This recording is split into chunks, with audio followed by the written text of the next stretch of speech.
हरे कृष्णा। स्वागतम स्वागतम स्वागतम, सुस्वागतम सुस्वागतम सुस्वागतम।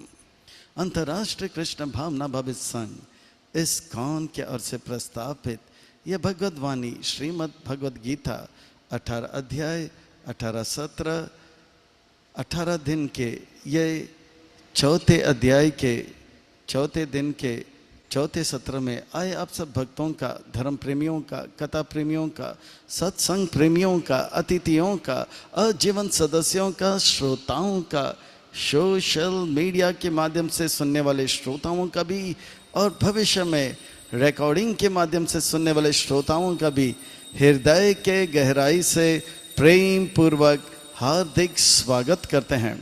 आप सब श्री श्री कृष्ण बलराम जी के शुभकामनाएं स्वीकार करें, श्रील प्रभुपाद जी की कृपा प्राप्त करें।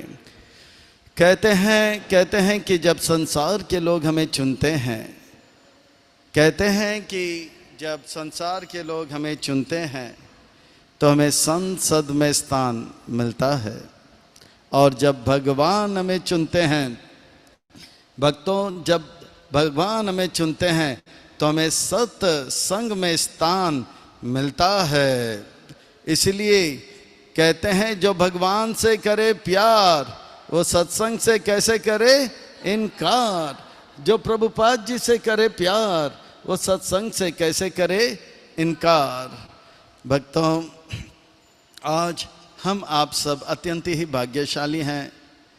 श्री श्री कृष्ण बलराम के परम अनुकंपा एवं ऐतु की कृपा से उनके छत्र छाया के अधीन हमें आश्रय प्राप्त हो रहा है और उनके चरण कमलों में सेवा का सुअवसर भी प्राप्त हो रहा है। और उन सेवाओं में भी मानव देह में प्राप्त होने वाली जो सर्वोच्च उत्कृष्ट सेवा है वह सत्संग का, श्रवण का, कीर्तन का लाभ हमें मिल रहा है। इसलिए हम उन भगवान कृष्ण बलराम उनके परिकर सहित के पाद पद्मों पर नतमस्तक होकर कोटि कोटि वंदन प्रणाम अर्पण करते हुए संस्था के संस्थापक आचार्य कृष्ण कृपा श्री मूर्ति अभय चरणारविंद भक्ति वेदांत स्वामी श्रील प्रभुपाद जी के चरणारविंद में कोटि कोटि वंदन प्रणाम अर्पण करते हुए गुरुदेव जो कि दयामय है, कृपामय है, करुणामय है, प्रातस्मरणीय वंदनीय पूजनीय है, इनके चरणारविंद में कोटि कोटि वंदन प्रणाम अर्पण करते हुए यहाँ उपस्थित आप सब वैष्णव एवं वैष्णवी भगवत चरण अनुरागी महानुभवी भक्त वृंदों के चरणों में प्रणाम अर्पण करते हुए आप सबसे करवट निवेदन करते हैं कि दास के ऊपर ऐसे कृपा बनाए रखे कि सेवा के माध्यम से हम आपको, गुरुदेव को, प्रभुपाद जी को प्रसन्न कर पाएँ। इन्हीं शब्दों के साथ आज के सत्र के और अग्रसर होते हैं। आज की इस कथा को आरंभ करते हैं, प्रसंग को प्रारंभ करते हैं। भगवद वाणी श्रीमद् भगवद गीता बड़ा पावन है, पवित्र है, मंगल है, शुभ है, दिव्य है, आध्यात्मिकता से लबालब भरा हुआ है, भक्ति से रचा पचा हुआ है, हम भक्तों के लिए हितकारक है, कल्याणकारक है, लाभदायक है। क्योंकि श्रीमद् भगवद गीता का अर्थ है सुंदर भगवान का गीत। श्रीमद् का अर्थ होता है सुंदर, भगवत का अर्थ होता है भगवान, गीत का अर्थ होता है गाना। मैं तो कहता हूँ ये तो सुंदर भगवान का गीत तो है, पर ये सुंदर प्रेम का गीत है। भगवान का जीव के प्रति जो प्रेम है, दया है, कृपा है, करुणा है, उनके हृदय से उबर कर भगवान कह रहे हैं आ लौट आ जा, मेरे पास आ जा। मुझसे अलग रह के आप कष्ट क्लेश दुख क्यों अनुभव कर रहे हो? आ जाओ, लौट आ जाओ। भगवद गीता का यह चौथा अध्याय, इसका शीर्षक है ज्ञान कर्म संन्यासोग। यह अध्याय बड़ा अद्भुत है, विलक्षण में है, अलौकिक है। आइए इस अध्याय को अच्छी तरह से समझने के लिए छोटा सा भूमिका की ओर प्रस्थान करते हैं। इस संसार में हम एक मोबाइल भी लेते हैं, टेलीविज़न भी लेते हैं या कार भी लेते हैं, तो उस टेलीविज़न को अच्छी तरह से इस्तेमाल करने के लिए, मोबाइल को अच्छी तरह से इस्तेमाल करने के लिए, गाड़ी को अच्छी तरह से इस्तेमाल करने के लिए साथ में एक बुक आता है, इसे कहते हैं मैनुअल। इसी प्रकार से दुनिया बनाने वाले भगवान ने जब दुनिया बनाया तो ये दुनिया में अच्छी तरह से रहकर इसका पूरा लाभ लेने के लिए एक सुंदर सा मैनुअल बनाया, और वो मैनुअल का नाम है भगवद गीता। भगवद गीता में भगवान जो है यह अपना जो योजना है उसके बारे में बताएंगे। जिस योजना को हम अच्छी तरह से समझेंगे तो हर स्थान, हर परिस्थिति और हर समय हम प्रसन्न रहेंगे। दुनिया का कोई ताकत हमें किसी भी हालत में दुखी, असंतुष्ट या जो है निरुत्साहित कर पाएगा। आइए इस अध्याय को और अच्छी तरह से समझने के लिए और आत्मसंग्रह करने के लिए इस अध्याय को भाग 1, 2, 3, 4, 5 में विभाजित करते हैं। भगवान जो है ये दिव्य ज्ञान के बारे में बताते हैं और इसका इतिहास, और ये दिव्य ज्ञान को देने के लिए भगवान बार बार आते हैं। इसका वर्णन भाग 2 में। और कृष्ण जो है इस दिव्य ज्ञान को फैलाने के लिए अलग अलग सिस्टम्स बनाते हैं, ये भाग 3 में। और भाग 4 में ये कर्म क्या है, अकर्म क्या है, विकर्म क्या है, बड़ा झमेला है, इसे जानेंगे। बड़ा आसान है। और जितने भी यज्ञ किया जाता है वो मन को पवित्र करने के लिए किया जाता है, और मन जब पवित्र होगा दिव्य ज्ञान प्रकट होगा, और दिव्य ज्ञान प्रकट होगा तो हम भगवान की योजना को समझेंगे। भगवान की योजना समझेंगे तो हर स्थान, हर परिस्थिति, हर समय हम प्रसन्न रहेंगे, अपार अनंत सुख का अनुभव करेंगे। और ये दिव्य ज्ञान जो है इसका महिमा भगवान कूट कूट कर कहते हैं भाग 6 में। फिर हम जो है सार की ओर चलेंगे और प्रश्न उत्तर लिया जाएगा। और विलंब ना करते हुए इस चौथे अध्याय की ओर गोता लगाते हैं और इसके अंदर इसका रसपान करते हैं और इसका लाभ लेते हैं। श्री भगवान वाच।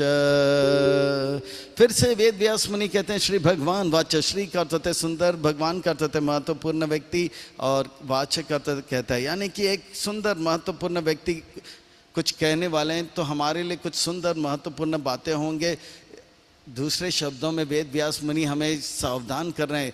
अब हमें जो है कमर कस के बैठना चाहिए, पीठ की हड्डी को सीधा करके बैठना चाहिए, सीट बेल्ट को टाइट करके टेक ऑफ होने के लिए तैयार हो जाना चाहिए, क्योंकि एक एक वाक्य नहीं, एक एक शब्द नहीं, एक एक अक्षर महत्वपूर्ण है, सुंदर है और हमारे जीवन को सुंदर महत्वपूर्ण कर देगा। इमां विवस्वते योगं प्रोक्तावानहम् अव्ययं विवस्वान् मन्वे प्राह मनुरिक्ष्वाकवे अब्रवीत्।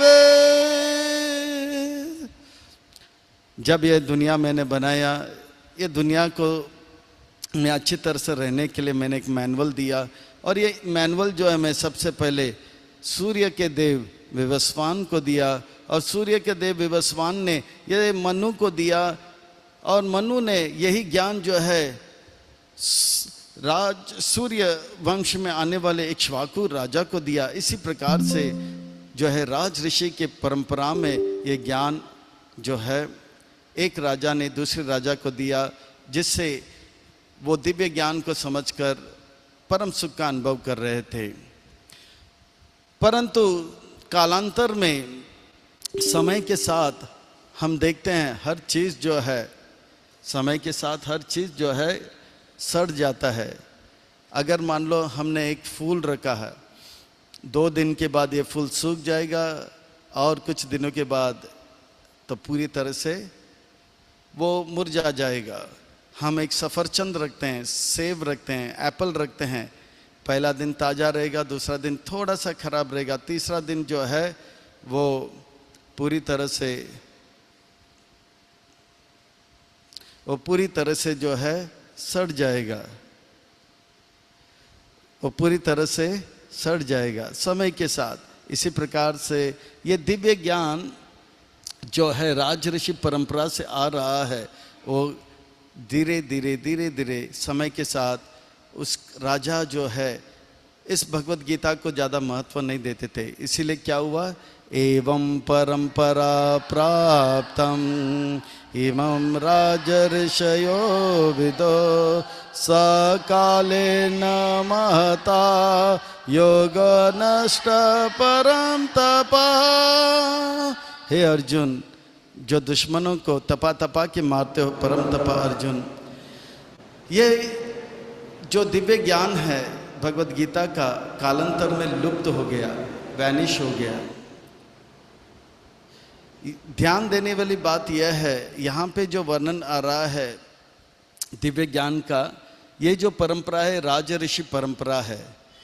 और एक परंपरा है जो यहाँ पर लिखा गया है भगवत गीता के इंट्रोडक्शन में प्रभुपाद जी देते हैं, वो है गुरु शिष्य परंपरा। जो 4 संप्रदाय से आने वाला गुरु शिष्य परंपरा, वो कभी जो है लुप्त नहीं होता है। जब तक इस भौतिक जगत में एक भी बद्ध जीव रहेगा, ये गुरु शिष्य परंपरा में गुरु हमेशा रहेंगे और उस बद्ध जीव का उद्धार करने के लिए ज्ञान देंगे।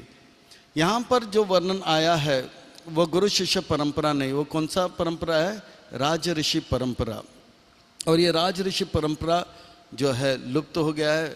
और भगवान कहते हैं, मैं ये ज्ञान आपको देने के लिए आ रहा हूँ, मैं राजाओं में आपको चुन रहा हूँ क्योंकि आप मेरा भक्त हो और सखा हो। भगवत गीता को समझने के लिए भगवान ने ये नहीं कहा कि आपको संस्कृत अच्छी तरह से आना चाहिए, भगवान ने ये नहीं कहा कि आपको पीएचडी अच्छी तरह से आना, पीएचडी नहीं डबल पीएचडी होना चाहिए। भगवान कहते हैं कि आप भक्त बनो, सखा बनो। भगवान कह रहे हैं, सा एवायं मया ते अद्या योग प्रोक्ता पुरातना भक्तोऽसि मे सखा चेते रहस्यमिहि तदुत्तमम्। ये उत्तम रहस्य मैं आपको बताऊंगा। ये भगवत गीता एक खुला रहस्य है। भगवत गीता आपके हाथ में दिया जाएगा, पर यह रहस्य खुलेगा जब हम भक्त बनेंगे। सच में जब तक हम भक्त नहीं बनेंगे, भगवत गीता पढ़ते तो रहेंगे पर समझ में नहीं आएगा। हम जब 11th स्टैंडर्ड में थे KJ सोमैया कॉलेज विद्या विहार मुंबई में, तो हमको विनोबा भावे का भगवत गीता दिया जाता था और एग्ज़ाम के लिए तैयारी करना होता था। एक तरह से भगवत गीता पढ़ तो रहे थे पर सार क्या है वो पता नहीं लग रहा था। मैं शरीर नहीं, मैं आत्मा हूँ, मैं हमेशा से था हूँ और रहूँगा। तो ये ज्ञान तो था पर उसको अनुभव नहीं कर पा रहा था। मैं शरीर नहीं हूँ, तो मैं क्या करता था, हमको 5 किलोमीटर्स दौड़ना होता था, तो मैं स्टैमिना बढ़ाता था और बोलता था मैं शरीर नहीं, मैं आत्मा हूँ। तो ये जो है एक्चुअल आत्मा क्या है वो भी पता नहीं लग रहा था। और पर जब जब जब जब हम इस्कॉन ज्वाइन किए, महामंत्र का जप करने लगे, एक के बाद एक भगवत गीता का रहस्य खुलने लगा, पता लगने लगा। देखिए, भगवत गीता को समझने के लिए भक्त बनना पड़ेगा। तो हम भक्त बनने के लिए हमें क्या करना पड़ेगा? हरे कृष्ण महामंत्र का जप करना होगा। हरे कृष्ण कृष्ण कृष्ण हरे हरे, हरे राम राम राम। अच्छा, भगवान का सखा बनने के लिए क्या करना होगा? भक्तों के साथ अच्छा व्यवहार करना होगा, सेवा करना होगा। तब हम भक्त भी बनेंगे, सखा भी बनेंगे और रहस्य खुलेगा। एक बार प्रभुपाद जी जब अपने अंतर्राष्ट्रीय कृष्ण भावनाभावी संघ को स्थापित करके वापस अमेरिका से भारत आए, तो भारत में ऐसा हो गया कि कुछ लोगों ने इन शिष्यों का उच्चारण को देख के थोड़ा मजाक करने लगे और कहा, स्वामी जी, अंग्रेजी में इस प्रकार बोले, आपके your disciples pronunciation is not correct, आपके शिष्यों का उच्चारण ठीक नहीं है। तो प्रभुपाद जी ने कहा, yes, my disciples pronunciation is not correct, but my disciples renunciation is correct. तो भगवत गीता को समझने के लिए संस्कृत इत्यादि अपनी जगह पे ठीक है, पर भक्त बनना महत्वपूर्ण है, भगवान के लिए त्याग करना जरूरी है। तो इस प्रकार से हमें भी अगर भगवत गीता सीखना है तो जपा ध्यान से करना है और भक्तों के साथ अच्छा और सेवा करना चाहिए। अर्जुन कहते हैं अरे रे रे रे रे रे रुको रुको रुको रुको, आप जो है 125 साल के हो, मैं भी 125 साल का हूं, और मेरा ही आवाज मुझे सुनाई पड़ रहा है। I am hearing my own voice, some echo is coming. Hari बोल, I am hearing my own voice. Arjun पूछा अरे अरे अरे, आप कहते हो कि सूर्य देव को आपने ज्ञान दिया, पर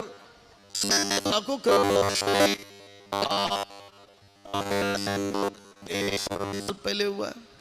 तो अर्जुन प्रश्न कर रहे हैं, पर अर्जुन जब प्रश्न करें बड़े विनम्र भाव से करें, कह रहे हैं कि नहीं, मैं ये स्वीकार करता हूं आप जो भी कह रहे हैं वो सही कर रहे हैं, पर इस बात पे रोशनी दो। अर्जुन वाच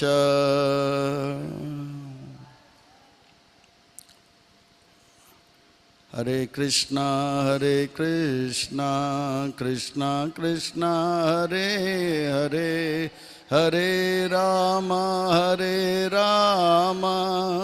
राम राम हरे हरे।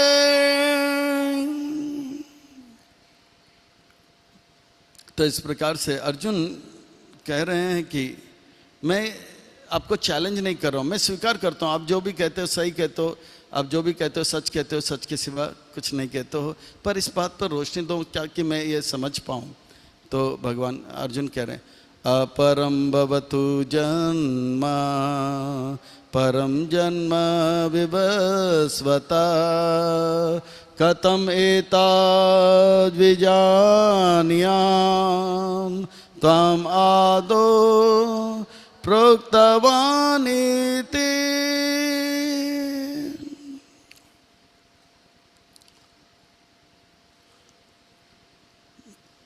आपने ये बताया है, मैं स्वीकार करता हूं, पर सूर्यदेव तो सीनियर है आपसे और आप सूर्यदेव से जूनियर हो, तो ये बात आप कैसे सूर्यदेव को बताया, विजानी अच्छी तरह से मुझे समझाओ, कृपा करके समझाओ। तो भगवान बड़े सुंदर कहने लगते हैं, श्री भगवान वाच। फिर से व्यास मुनि कहते हैं श्री भगवान वाच, यानी कि सुंदर महत्वपूर्ण व्यक्ति कहने वाले हैं। अर्थात व्यास मुनि कहते हैं कि हमें बड़ा सावधान होना चाहिए, पीठ की हड्डी को सीधा करना चाहिए, कमर कस के बैठना चाहिए, सीट बेल्ट टाइट करना चाहिए, क्योंकि टेक ऑफ होने वाला है। एक एक शब्द को नहीं, एक एक अक्षर को ध्यान से सुनना चाहिए, क्योंकि ये हमारा जीवन को सुंदर और महत्वपूर्ण बनाएगा। बहुनी में व्यातीतानि जन्मानि तव चार्जुना तानि अहं वेद सर्वाणि नातं वेद परम तपम्। हे अर्जुन, आप परम तप हो। परम तप का अर्थ एक और होता है कि वृक्ष जो है औरों को लाभ देता है, फल पत्ता छांव इत्यादि से। आपने ये प्रश्न पूछकर मुझे एक मौका दे रहे हो कि मैं किस प्रकार से जो है अपना इंट्रोडक्शन करूं, क्योंकि एक सज्जन जो है अपना इंट्रोडक्शन, सज्जन जो है अपना स्वयं का वर्णन नहीं करते हैं। तो ये प्रश्न पूछकर आप मुझे मौका दे रहे हो मेरे बारे में बतलाने के लिए। अर्जुन, आपका और मेरा अनेक जन्म हुआ है,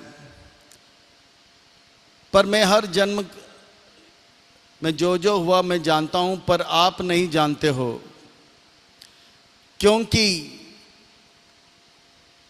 आपका और मेरा शरीर हमेशा बदलता रहा,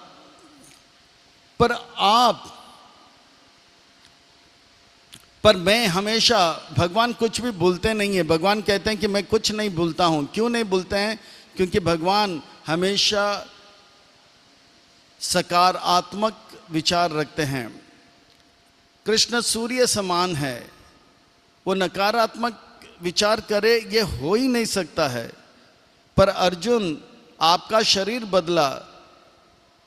शरीर इसलिए बदलता है क्योंकि हमारे विचार बदलते हैं, और हमारे अंदर थोड़ा सा भी नकारात्मक विचार आता है तो हमें एक भौतिक शरीर मिलता है, और भौतिक शरीर मिलता है तो हम नकारात्मक विचार के कारण, और नकारात्मक विचार जैसे ही आएंगे तो हमारा मेमोरी पावर जो है कम होता जाएगा। तो भगवान कहते हैं मेरा मेमोरी कभी कम नहीं होता है, क्योंकि मैं हमेशा सकारात्मक सोचता हूँ। अपना हित और पूरे जगत का हित मैं सोचता हूँ।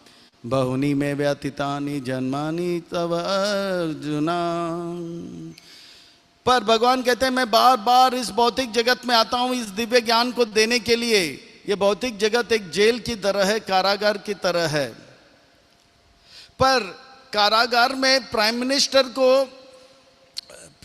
को जो है कारागार में कभी आना पड़ता है।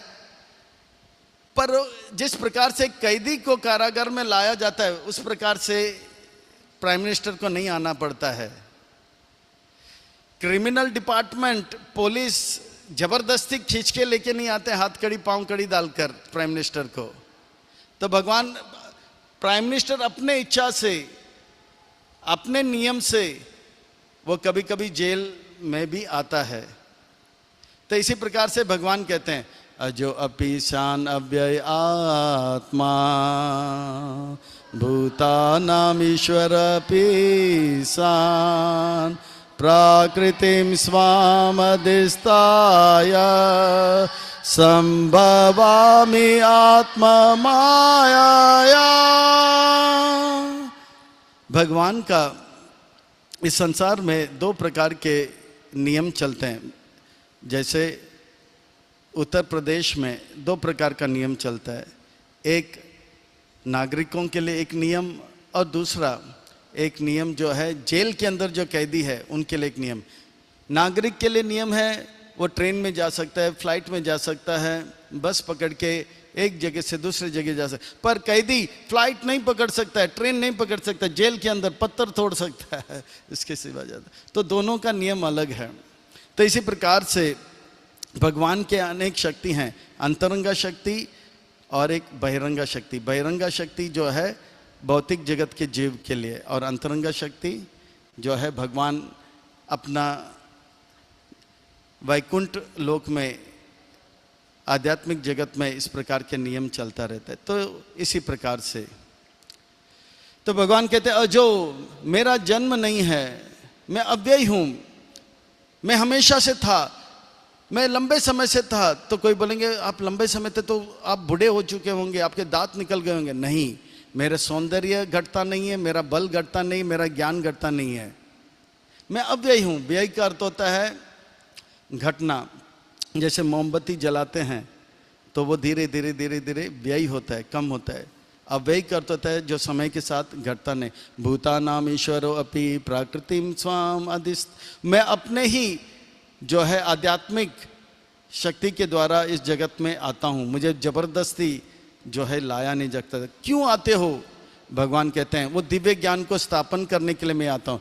यदा यदा हि धर्मस्य ग्लानिर्भवति भारत अभ्युत्थानामधर्मस्य तदात्मनां सृजाम्यहम्। जब जब जहाँ जहाँ धर्म का ग्लानि होता है और अधर्म का वर्धन होता है, तब तब वहाँ वहाँ मैं आता हूँ। सृजामि अहम, मैं आता हूँ धर्म को स्थापन करने के लिए। धर्म का ग्लानि का अर्थ है, धर्म वो कर्म है जिससे हमारे जीवन में अपार अनंत सुख मिलता है। धर्म का ग्लानि होने का अर्थ होता है कि हमारे जीवन के सुख घट जाता है। अधर्म दुख लाता है, अधर्म का वर्धन होता है तो हमारे जीवन में दुख बढ़ता है, सुख घटता है और दुख बढ़ जाता है। तो जीना बहुत दुष्कर हो जाता है, कठिन हो जाता है। इस संसार में एक साधारण सा माता पिता भी हम देख सकते हैं कि वो अपने बच्चे को दुखी नहीं देख सकते हैं। कहने वाले बड़े सुंदर कह गए, कहते हैं कि देख सकता हूं मैं कुछ भी होते हुए, नहीं मैं नहीं देख सकता तुम्हें रोते हुए। देख सकता हूं केरला में फ्लड होते हुए, देख सकता हूं मैं चेन्नई में सुनामी होते हुए, देख सकता हूं मैं 2020 में पूरे दुनिया में कोविड होते हुए, नहीं मैं नहीं देख सकता तुम्हें रोते हुए। हम अपने बच्चों को बीमार नहीं देख सकते, टाइफाइड में नहीं देख सकते, ये नहीं हो सकता। इस संसार का एक साधारण सा माता पिता अगर अपने बच्चों के लिए इतना ध्यान रख सकते हैं, पर वो माता पिता जो कि परम शक्तिशाली है, परम सौंदर्यवान है, बलवान है, वो अपने बच्चों को दुखी कैसे देख सकते हैं? तो कहते हैं कि मैं उनको बचाने के लिए बार बार बार बार आता हूँ। सृजामि अहम, मैं स्वयं आता हूँ, मैं स्वयं आता हूँ, मैं स्वयं आता हूँ। अहम का एक और अर्थ प्रभुपाद जी बताते हैं। आचार्य को भी भगवान भगवद गीता के कहते हैं कि भागवतम में कहते हैं उद्धव से, आचार्य माम विजामी हम मर्त्य बुद्धि करना चित। कहते हैं कि मैं आचार्य जो होते हैं वो भी मैं हूँ। तो या तो भगवान आएंगे, नहीं तो माधवाचार्य को भेजेंगे, या रामानुजाचार्य को भेजेंगे, या विष्णु स्वामी को भेजेंगे, या निम्बार्काचार्य को, या प्रभुपाद जी को भेजेंगे। तो अहम का अर्थ होता है भगवान या भगवान के भक्त। पर क्या करने के लिए आते हो कृष्ण? परित्राणाय साधूनां विनाशाय च दुष्कृतां धर्म संस्थापनार्थाय संभवामि युगे युगे। साधुओं को सुख देने के लिए आता हूं, ये मेरा मुख्य अभिप्राय है। और थोड़ा बहुत सुदर्शन चक्र इधर उधर चल जाता है तो कंस इत्यादि मर जाते हैं, वो अलग बात है। पर साधु भक्त भी दुखी हो सकते हैं। तो भक्त बनने से लाभ क्या? नहीं, भक्त दुखी नहीं होते हैं। भक्तों का दुख ये रहता है कि कृष्ण कब आएंगे, कृष्ण कब आएंगे। मेरे नयन तरस रहे हैं कृष्ण का दर्शन करने के लिए। उनका उस विरह का दुख को दूर करने के लिए मैं आता हूं। भक्तों का ये दुख नहीं होता है कि मेरे पास जो है भला उसका कमीज मेरे कमीज से सफ़ेद कैसे, उनके पास रिन सुपर पाउडर कैसे पहुंच गया, वो दुख नहीं है। भक्तों का दुख रहता है कि भगवान कब आएंगे, भगवान कब आएंगे। ऐसे भक्तों को आनंद देने के लिए और लीला करने के लिए भगवान आते हैं, जिस लीला को भावी पीढ़ी में भक्त लोग उसका श्रवण कीर्तन करके अपने दुखों से दूर हो जाएंगे। वो इन लीलाओं से वो जानेंगे भगवान का गुण क्या है, रूप क्या है, उनका स्वभाव क्या है, उनका प्रभाव क्या है। और इससे उनके भक्तों को आनंद देने के लिए आते हैं, धर्म स्थापन करने के लिए आते हैं। तो कृष्ण आप जब भी आते हो, लीला करते हो, इसका कुछ लाभ है?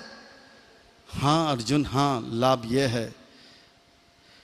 जन्म कर्म च मे दिव्यम् एवं यो वेति तत्वता त्यक्ता देहं पुनर्जन्म न एति मामेति सो अर्जुन।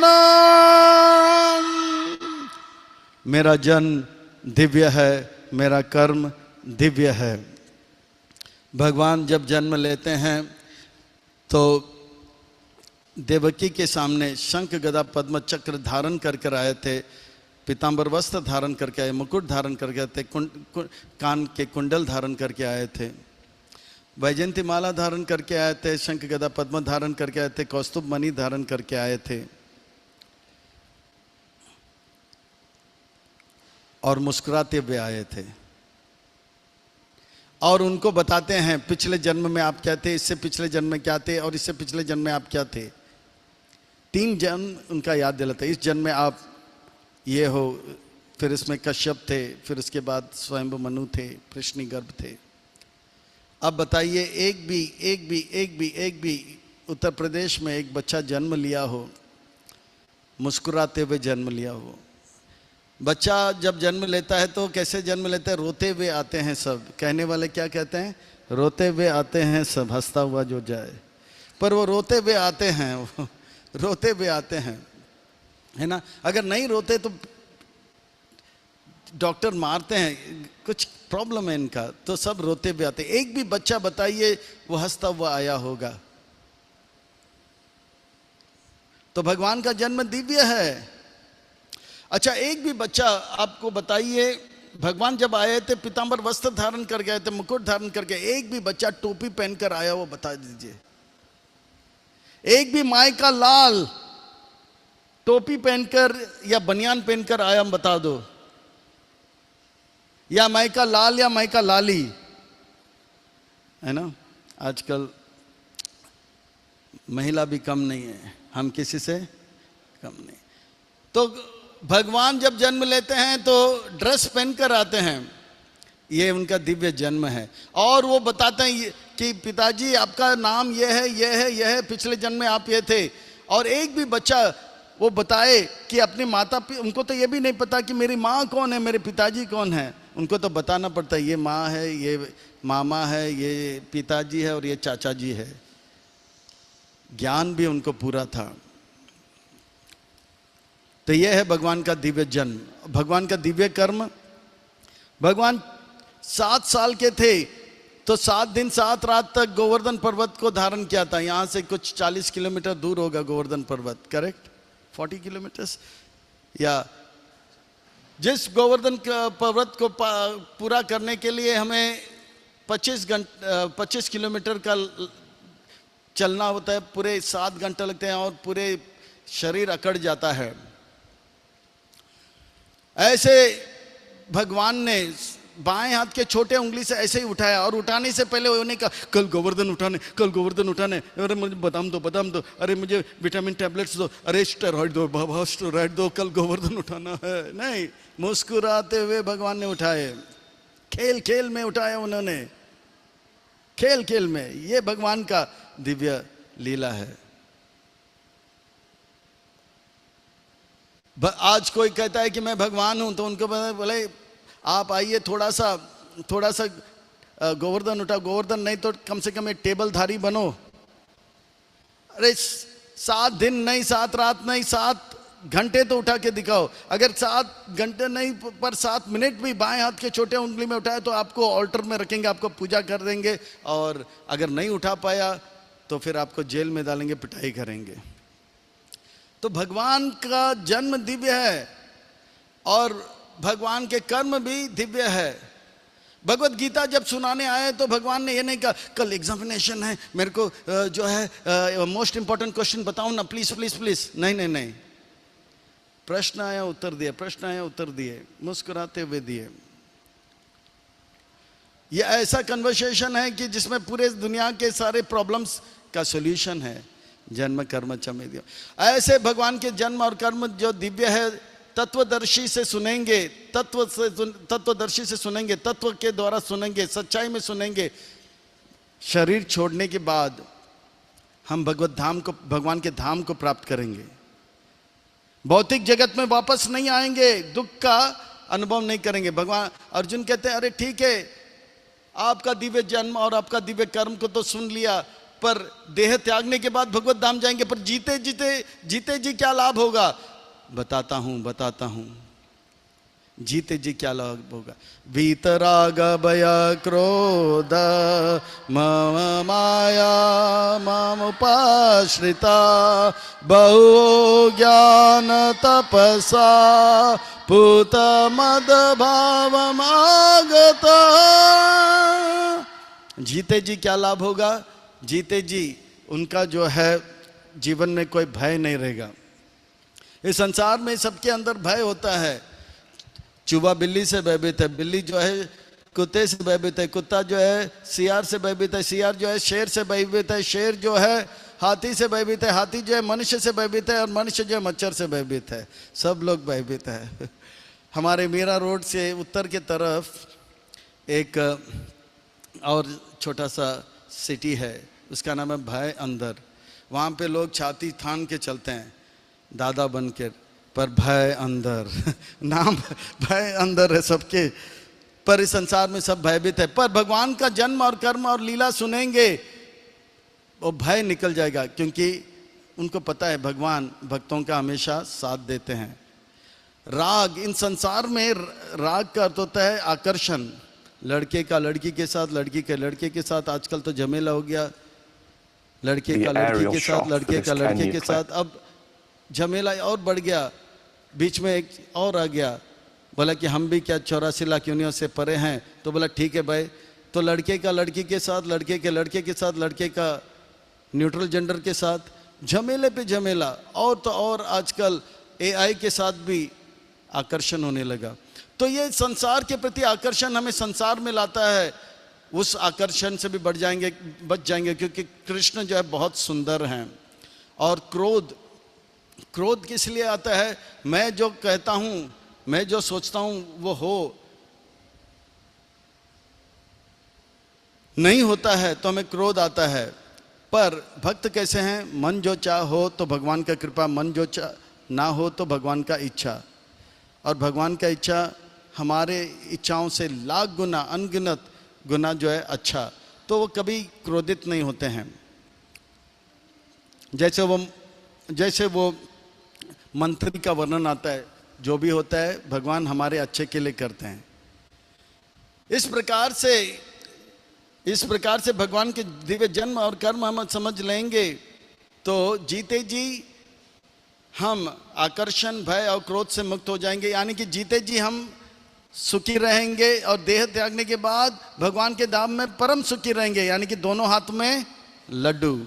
और इस प्रकार से बहुवो ज्ञान तपसा पूत मद बाब आगता, इस प्रकार से बहुत सारे जो है भक्त लोग जो है पवित्र होकर जो है भगवान के धाम को प्राप्त किए।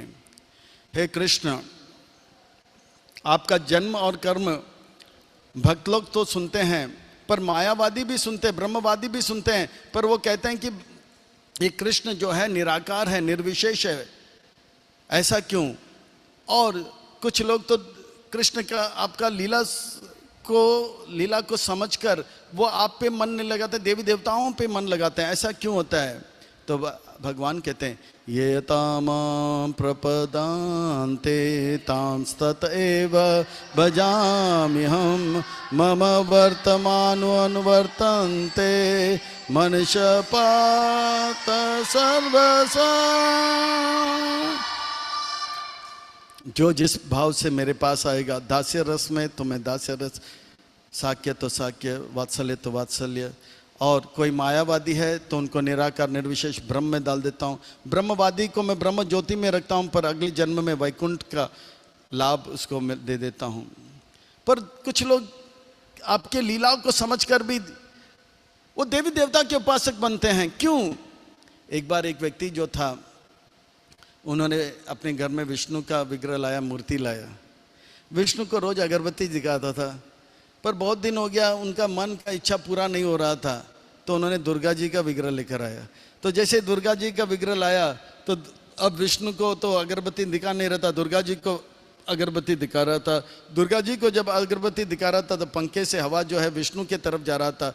तो उनको आया गुस्सा, हम पूजा कर रहे हैं दुर्गा देवी का, लाभ मिल रहा है विष्णु का। विष्णु के नाक में जो है रुई कापूस जो है एकदम से ठोस दिया, तो विष्णु तुरंत प्रकट हो गए। बोला वत्स मांग मांग, जो भी मांगना है, मैं जब भी प्रकट होता हूँ तो वरदान देता हूँ।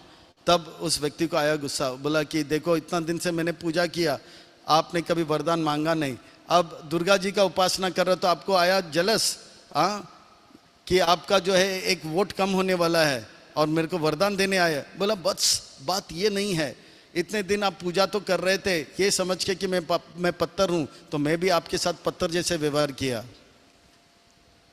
पर अभी आपने नाक में कापूस जब डाला तो आपको पता लग रहा था कि मैं एक इंसान हूं, मैं सूंघ रहा हूं, तो मैं भी आपके साथ इंसान जैसे व्यवहार कर रहा हूं। तो इस प्रकार से भगवान जो है, हम अगर भगवान को एक व्यक्ति समझेंगे तो हमसे मित्रता बढ़ाएंगे, अगर हम पत्थर समझेंगे तो हमारे साथ उसी प्रकार से व्यवहार करेंगे।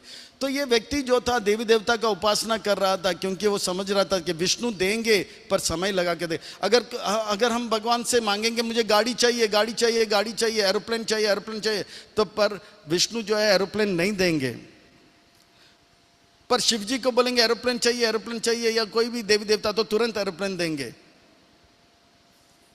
पर भगवान एरोप्लेन देंगे, पर एरोप्लेन देने से पहले हमको डिसिप्लिन करेंगे, हमको पायलट बनाएंगे और अच्छी तरह से एरोप्लेन चलाना सिखाएंगे, फिर बाद में पायलट एरोप्लेन देंगे। तो उसमें समय लग जाता है। इसीलिए कुछ लोग जो है विष्णु के पास मांगते नहीं, वो सीधा शिव जी के पास मांगते। पर शिव जी एरोप्लेन तो दे देंगे और एरोप्लेन में हम बैठेंगे, फिर खबर आएगा आज का ब्रेकिंग न्यूज़, एक एरोप्लेन ब्रेक हो गया। तो शिव जी जो है, भगवान जो है देते हैं पर थोड़ा समय लगा के देते हैं। तो इसीलिए भगवान कहते हैं, देवी देवता के पास भी कुछ लोग जाते हैं, मेरे कथा सुनने के बाद भी वो देवी देवताओं के पास, कांक्षांत कर्मणा सिद्धिं यजन्ता इह देवता क्षिप्रं हि मनुष्य लोके सिद्धिर्भवति कर्मजा। तो ये भक्ति और ज्ञान मार्ग, पर ये देवी देवता लोगों को भी आप जो है भक्ति के मार्ग में क्यों नहीं लेके आते हो? मैं लेके आऊँगा। इसीलिए तो मैं ये 4 वर्ण और 4 आश्रम का सिस्टम बनाया, क्योंकि 4 वर्ण और 4 आश्रम का सिस्टम होगा तो वहाँ पे सन्यासी होंगे, साधु होंगे, उनका सेवा करते करते उनको कृपा मिलेगा तो उनका मन पवित्र होगा तो क्या होगा? दिव्य ज्ञान प्रकट होगा। चातुर्वर्णम मया सृष्टम गुण कर्म विभागसा तस्य कर्तरमपि मां विद्या कर्तरमपि। 4 वर्ण क्या है? ब्राह्मण, क्षत्रिय, वैश्य, शूद्र। में सब लोग जो है, ब्राह्मण होता है पूजा पाठ करते, क्षत्रिय जो है क्षत यानी कि खतरा से जो रक्षा करता है, खतरा से बचाता है, उसे क्षत्रिय कहते हैं। और वैश्य वो जो है खेती करता है, गौ रक्षण करता है और बिजनेस करते हैं। और शूद्र मेहनत करते हैं। ये सब मैंने बनाया क्योंकि 5 उंगली है और पांचों के 5 उंगली अलग है। कनिष्ठ है तो एक तर्जनी है, एक अनामिका, मध्यमा और अंगुष्ठ है। इसी प्रकार से मनुष्य भी सब एक जैसे नहीं, कोई मेहनत करता है तो कोई पढ़ाई करता है तो कोई लड़ाई करता है, ये सब चलता रहता है। तो मैं 4 वर्ण में सबको फिट कर देता हूँ। सब अपने गुण कर्म ध्यान देना चाहिए। यहाँ पे गुण कर्म का वर्णन आता है, जन्म कर्म का वर्णन नहीं आता है। तो तस्य कर्तरम अपि माम, अर्जुन कहते आप इतना बड़ा सिस्टम्स बनाते हो, इतना मेहनत करते हो, तो आप भी कर्म बंधन में फंसते होंगे। नहीं अर्जुन नहीं, कर्म बंधन का कारण नहीं, कर्म फल के प्रति आसक्ति जो है कर्म बंधन। मैं ये सब करता हूँ पर इसके पीछे मेरा कोई आसक्ति नहीं, मैं सबका हित चाहता हूँ। इसीलिए विद्धि अकर्तरम अव्ययम, मुझको जो है मैं ये सबको करता हूँ, करते हुए भी जो है मैं कुछ नहीं करता हूँ। जैसे हम कहते हैं कि ये पूरा बिल्डिंग जो है, ये पूरा मंदिर जो है, मान लो कि एक बहुत बड़ा बिल्डिंग है, ये ब्रिज है, तो बोला ये ब्रिज जो है चीफ मिनिस्टर योगी ने बनाया। बात सही है, ये ब्रिज किसने बनाया? योगी ने। पर चीफ मिनिस्टर योगी ने बनाया इसका अर्थ यह नहीं कि चीफ मिनिस्टर योगी आकर ईंट लगाया, पत्थर लगाया, नहीं, उन्होंने ऑर्डर दिया, हो गया। इसी प्रकार से भगवान 4 वर्ण के बारे में बताते हैं और इसे निभाने के लिए ब्रह्मा, विष्णु, महेश इत्यादि आ जाते हैं। तो भगवान करते भी हैं, नहीं भी करते हैं, चलते भी हैं, नहीं भी चलते हैं, बैठते भी हैं, चलते भी हैं, ये अंदर भी हैं, बाहर भी। ये तस्मिन विपरीत स्वभाव जो है, विपरीत स्वभाव भगवान के अंदर सामान्य पाया जाता है। तो अर्जुन पूछते हैं आप इतना मेहनत करते हो, सिस्टम्स बनाते हो, तो आपको भी कर्म बंधन में आना पड़ता है? बोलते हैं नहीं, मैं कर्म बंधन में नहीं फंसता हूँ, क्योंकि मैं जो भी करता हूँ सबके लाभ के लिए करता हूँ। मुझे इन चीज़ों से कुछ फायदा या कुछ लाभ के लिए मैं नहीं करता हूँ। जैसे कोई लोग मेहनत करते हैं क्योंकि पैसा चाहिए, पैसा से घर बनाएंगे, अपने लिए कुछ करते हैं, पर भगवान कहते हैं मेरे पास सब कुछ है, मुझे कुछ नहीं चाहिए, मैं सब कुछ सबके भलाई कर लिए करता हूँ, मैं कर्म करता हूँ, कर्म का फल का आसक्ति नहीं रखता हूँ, इसलिए मैं कर्म बंधन में नहीं फंसता हूँ। ना माम कर्माणि लिम्पन्ति ना मे कर्म फले स्प्रिया इति माम यो अभिजानाति कर्म बिना सबध्यते। इतना ही नहीं, जो जानता है कि भगवान कृष्ण जो भी लीला करते हैं वो दिव्य है और वो कर्म बंधन में फंसते नहीं, ऐसे भक्त जो जानते हैं कि भगवान कर्म बंधन में नहीं फंसते हैं, वो भी साधु भक्त कभी फंसता नहीं। एवं ज्ञात्वाम कृतम कर्म पूर्वे अपि मुमुक्षुभिः कुरु कर्म एव तस्मात्म पूर्वे पूर्वतरम कृतम। इस प्रकार से जो भक्त लोग ने जान लिया कि भगवान सब कुछ करते हुए भी वो कर्म बंधन में नहीं फंसते हैं, क्योंकि उनको जो है आसक्ति नहीं होता है, कर्म फल का आसक्ति नहीं होता है, इसी प्रकार से भगवान के भक्त लोग भी भगवान के इस दिव्य गुण को जानकर वो भी कर्म बंधन में फंसते नहीं हैं, और ऐसे भक्तों के पदचिन्हों में जो भी चलते हैं वो भी कर्म बंधन से बच जाते हैं। हे कृष्ण, कुछ लोग कर्म करते हैं और कर्म में फंसते हैं, और कुछ लोग कर्म करते हैं और कर्म में नहीं फंसते, ये क्या झमेला है, इस पे कुछ रोशनी डालो। भगवान कहते हैं हाँ मैं बताता हूँ।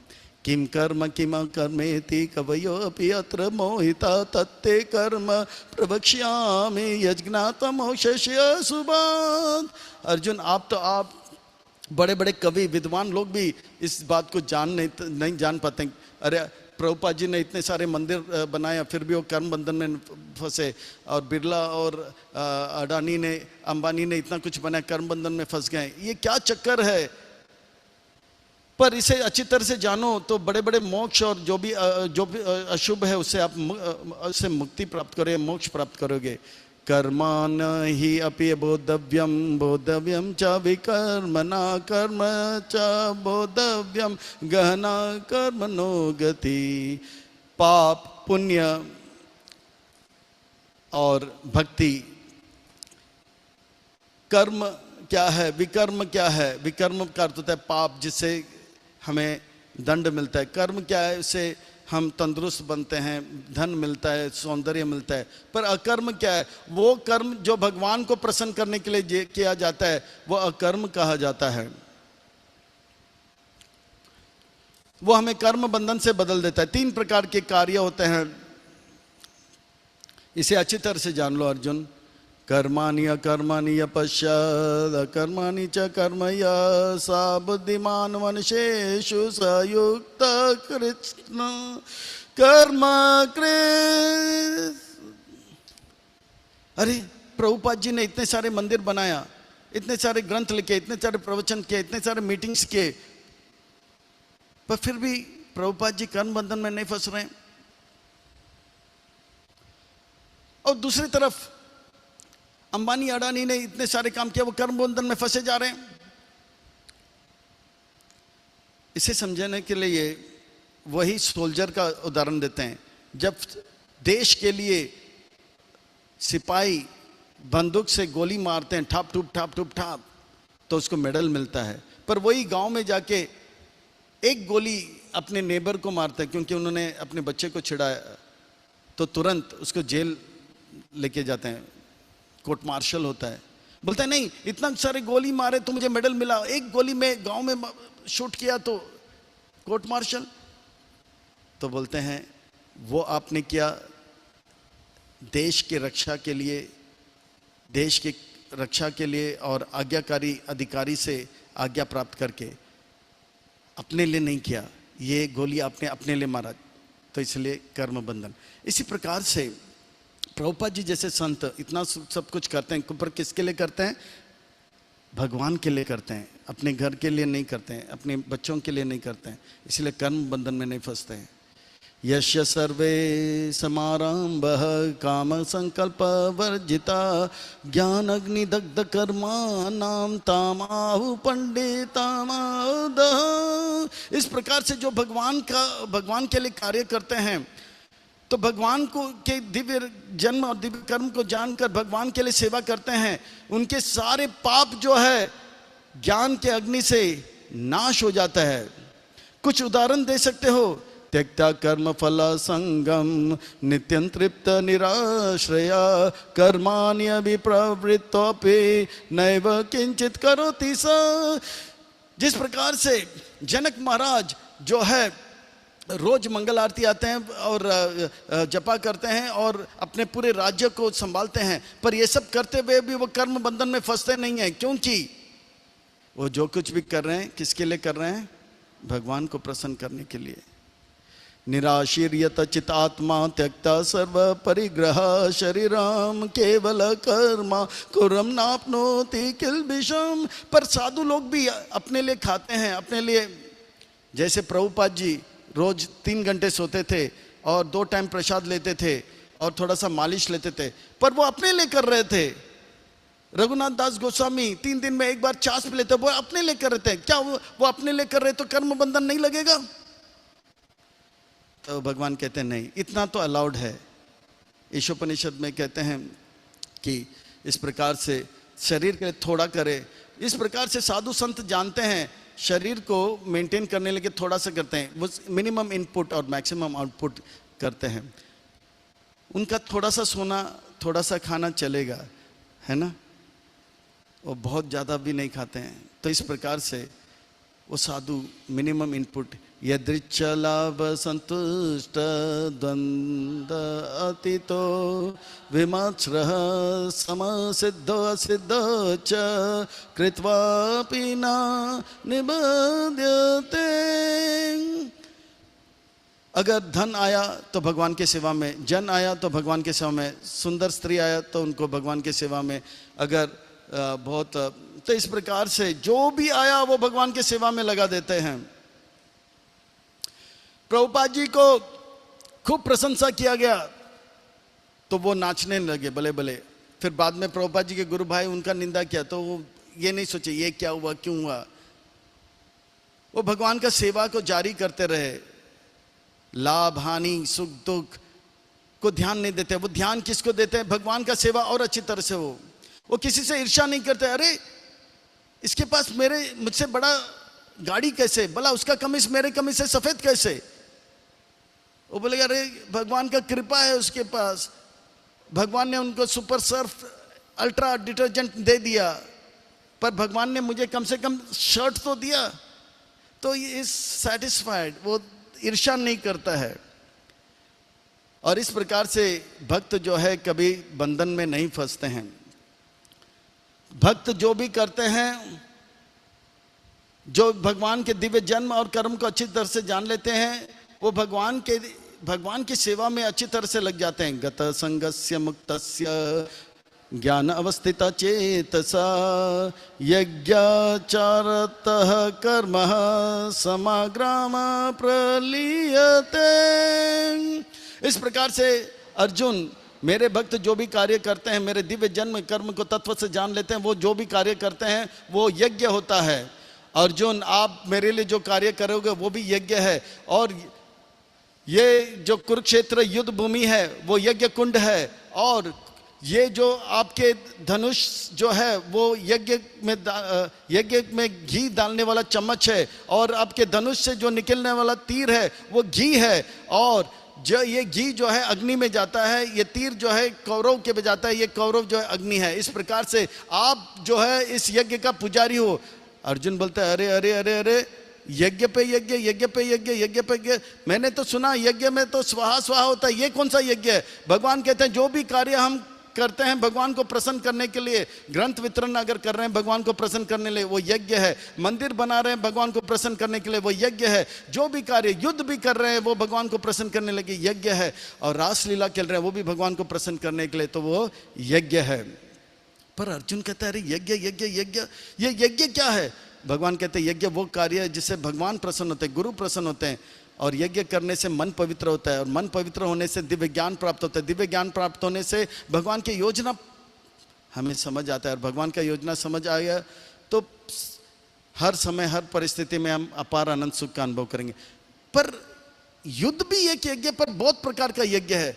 तो 8 प्रकार के यज्ञ का वर्णन करते हैं। ब्राह्मण, क्षत्रिय, वैश्य, शूद्र, उनका एक यज्ञ है। ब्रह्मचारी, गृहस्थ, वानप्रस्थ, सन्यासी का एक यज्ञ है। उन सब का वर्णन हम थोड़ा जल्दी में देख लेते हैं। ब्रह्म अर्पणम ब्रह्म हविर् ब्रह्म अग्नो ब्रह्मणाहुतो ब्रह्म एव तेन गंतव्य ब्रह्म कर्म समाधिना।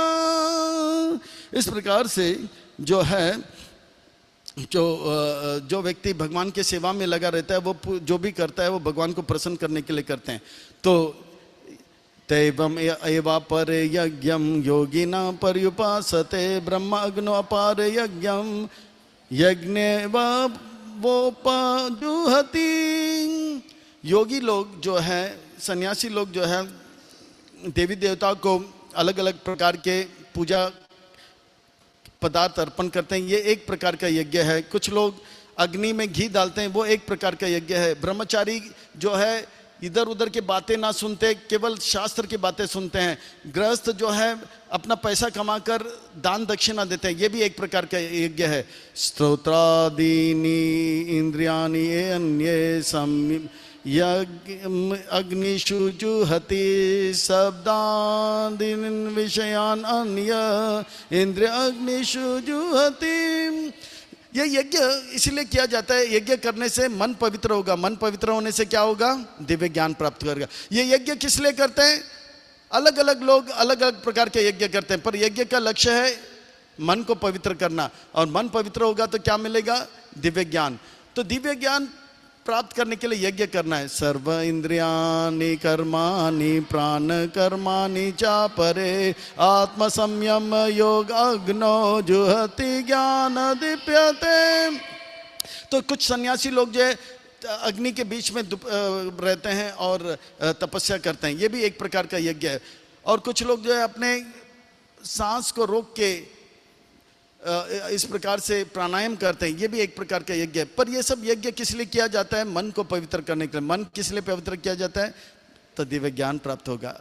द्रव्य यज्ञ, तपो यज्ञ, यज्ञ योग यज्ञ तथा परे स्वाद्य ज्ञान यज्ञ च यताय संसितामृता। कुछ लोग जो है दान दक्षिणा देते हैं, कुछ लोग जो है तपस्या करते हैं, ये भी एक प्रकार के यज्ञ है। यज्ञ किस लिए किया जाता है? मन को पवित्र करने के लिए। और मन पवित्र होगा तो क्या मिलेगा? दिव्य ज्ञान।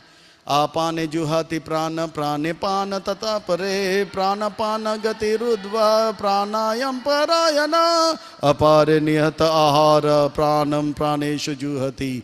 कुछ लोग उपवास करते हैं, उपवास पे उपवास करते हैं। कुछ लोग अपने नाक बंद करके रख देते हैं। पर ये सब क्यों करते हैं? ये यज्ञ है। यज्ञ करने से क्या होगा? मन पवित्र होगा। मन पवित्र करने से क्या होगा? दिव्य ज्ञान प्राप्त होगा। अलग अलग different strokes for different folks. सर्वे अपीयते अग्निविदो यज्ञ शपथ कल्मषा यज्ञ सितामृत भुजो यान्ति ब्रह्म सनातनम। इस प्रकार से अलग अलग लोग अलग अलग प्रकार के यज्ञ करते हैं, पर सारा यज्ञ करके क्या होता है?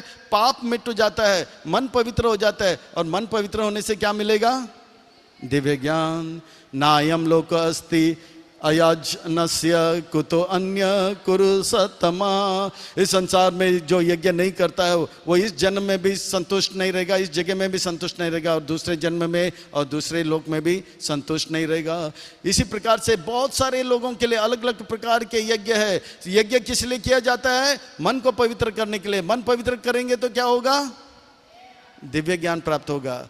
एवं बहुविधा यज्ञ वितत ब्रह्मणो मुखे कर्मजान विदितान सर्वान एवं ज्ञात्वा विमोक्षसे।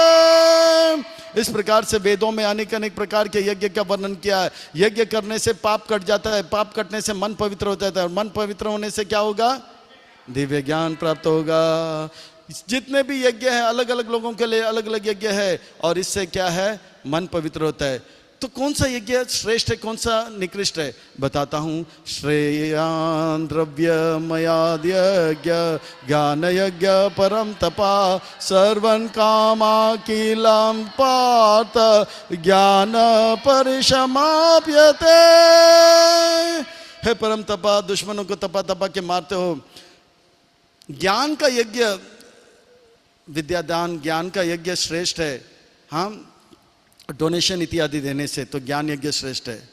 हे कृष्ण में ये सब कर दिया है, मैंने बहुत सारा डोनेशन दिया, मैंने बहुत सारा तपस्या किया, पर फिर भी मुझे दिव्य ज्ञान प्राप्त नहीं हुआ, मुझे कुछ सिंपल टेक्निक बताओ जिससे कि दिव्य ज्ञान प्राप्त होगा, सिंपल टेक्निक बताओ कृष्ण, सिंपल टेक्निक। तो भगवान कहते हैं जन्म कर्मच जीवन, जो तत्वदर्शी, तत्व से ये जानना है तो तत्वदर्शी के पास जाइए, गुरु के पास जाइए, विनम्रता के चाहिए और प्रणाम कीजिए और गुरु आपको पूरा दिव्य ज्ञान दे देंगे। ये सबसे सिंपलेस्ट टेक्निक है। तद्विधि प्रणिपाते न परिप्रश्ने न सेवया उपदेशयान्ति ते ज्ञानम ज्ञानिना तत्वदर्शिना जन्म कर्म च मे दिव्यम एवं यो वेति तत्वता। वो जन्म कर्म जो है तत्व से जानने के लिए तत्वदर्शी यानी कि एक प्रामाणिक गुरु के पास जाना है। वो जब आपको उनके पास जाओगे, विनम्रता से सेवा करोगे, उनके कृपा से आपका उनका सेवा करोगे तो उनका कृपा मिलेगा, और उनका कृपा मिलेगा तो क्या होगा, मन पवित्र होगा, और मन पवित्र होगा तो क्या मिलेगा, दिव्य ज्ञान। और इस प्रकार के गुरु का सेवा अच्छी तरह से करेंगे। यज्ञात्वा ना पुनर्मोहम एवं यशसि पांडवा ये न भूतानि अशेषानि द्रक्ष्यसि आत्मनि अतो मयि। एक बार सच्चे हृदय से अपने गुरु का सेवा करेंगे तो फिर से हम मोहग्रस्त नहीं होंगे, फिर से हम जो है संसार में हमारा मन नहीं जाएगा, फिर से काम क्रोध का लपेट में नहीं आएंगे। एक बार गुरु का सच्ची हृदय से सेवा कर ले तो। पर हम कहेंगे मैंने तो दीक्षा लिया, गुरु का सेवा भी किया, पर सच्चे हृदय से करो, तो कहते हैं कि फिर से जो है मोहग्रस्त नहीं होंगे। और इस प्रकार से प्रभुपाद जी का सेवा करते करते हिप्पी हैप्पी हो गए, रूसी ऋषि हो गए, चीनी मुनि हो गए, और जापानीज जपा में लगे दुखी लोग सुखी हो गए। ये दिव्य ज्ञान से बढ़कर इस संसार में कोई और ज्ञान नहीं है। Another 5 minutes. दिव्य ज्ञान से बढ़कर इस संसार में और कोई ज्ञान नहीं है। अपि चेदसि पापेभ्य सर्वेभ्य पापकृत्तमा सर्वान् ज्ञानप्लान् एव वृजिनां सन्तरिष्यसि। ये दिव्य ज्ञान जो है एक नौके की तरह है। नौके से हम क्या करते हैं, नदी के इस पार से उस पार जाते हैं। ये दिव्य ज्ञान एक ऐसा नौका है जो भौतिक क्लेश से भरा संसार से हमें आध्यात्मिक जगत लेकर जाता है। ये दिव्य ज्ञान से बढ़कर इस संसार में कोई चीज नहीं है अर्जुन। एतद्धामसि समिदो अग्निर भस्मसात् कुरुते अर्जुना ज्ञान अग्नि सर्वकर्माणि भस्मसात् कुरुते तथा।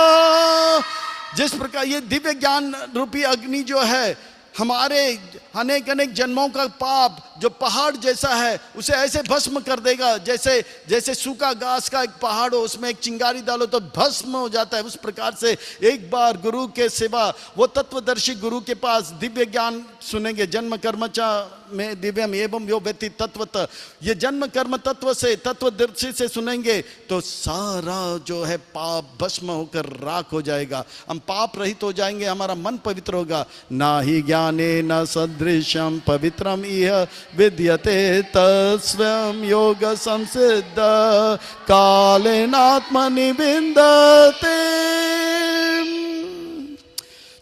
इस प्रकार से वो व्यक्ति जो भगवान दिव्य ज्ञान प्राप्त कर लेता है, सारा पाप उनका नाश हो जाता है, वो जीते जी परम सुख का अनुभव करता है।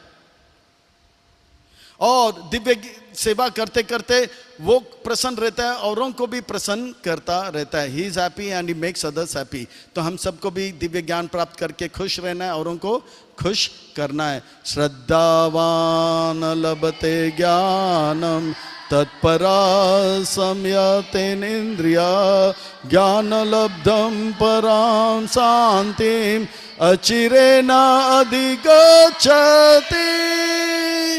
जितना श्रद्धा होगा उतना जल्दी हम प्रगति करेंगे, और श्रद्धा कम रहेंगे तो प्रगति स्लो होगा। श्रद्धावान लभते ज्ञानम। और जो श्रद्धा नहीं रखता है अज्ञान च श्रद्धादान च संशयात्मा विनश्यति नायं लोकस्ति ना परो ना सुखम संशयात्मना। भगवान का भक्ति करने से हिप्पी हैप्पी हो गए, ऋषि ऋषि हो गए, चीनी मुनि हो गए, ऐसा भी हो सकता है क्या? संशयात्मा विनश्यति, ऐसे भी हो सकता है। केवल हरे कृष्ण महामंत्र बोलने से, महाप्रसाद खाने से हो सकता है क्या? भगवत धाम जा सकते क्या? कुछ भी ऐसा अगर कोई संशय करता है, विनश्यति। पर कर कोई बोले Prabhupada ji please help me, बोलते Prabhupada chant dance and chanting dancing करो और फिस्टिंग करो।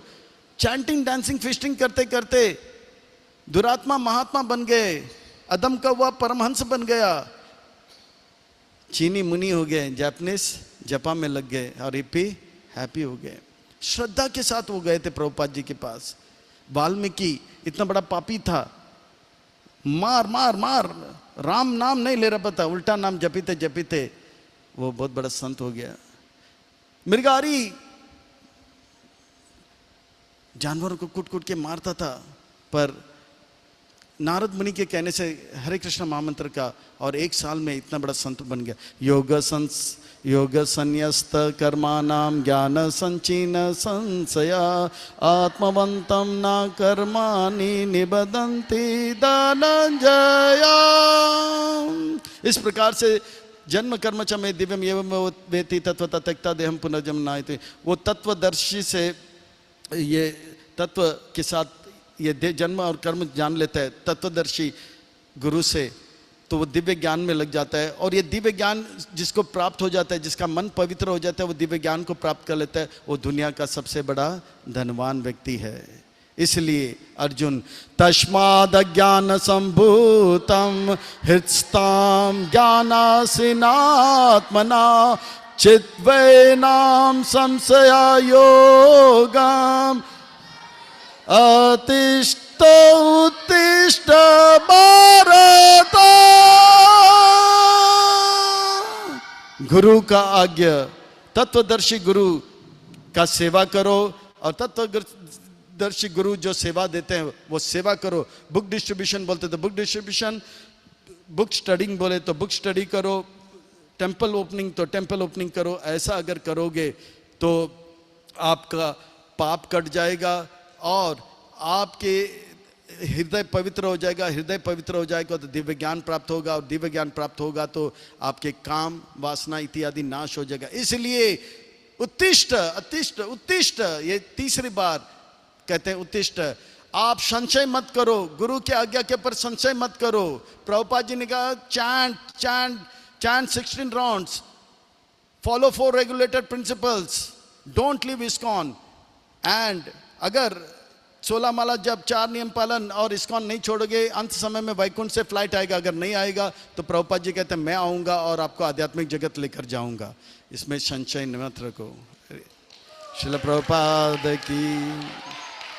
इसलिए उत्तिष्ठ अर्जुन, आप ये दिव्य ज्ञान रूपी अस्त्र को लेकर लड़ाई में लग जाओ और काम वासना को काट कर नाश करो, और काम वासना के ऊपर जय प्राप्त करो, अपने जीवन को सार्थक करो। तो हम सबको भी दिव्य ज्ञान प्राप्त करने के लिए गुरु के शरण में जाना है, और गुरु जी जो भी सेवा बोलेंगे उसे करेंगे तो गारंटीड गुरु जी के कृपा से हमारा मन पवित्र हो जाएगा। मन पवित्र होगा तो दिव्य ज्ञान प्राप्त होगा, दिव्य ज्ञान प्राप्त होगा तो वीत राग भय क्रोध हो जाएगा। जीते जी प्रसन्न रहेंगे, देह त्यागने के बाद भगवत धाम प्राप्त होगा। हरे कृष्णा।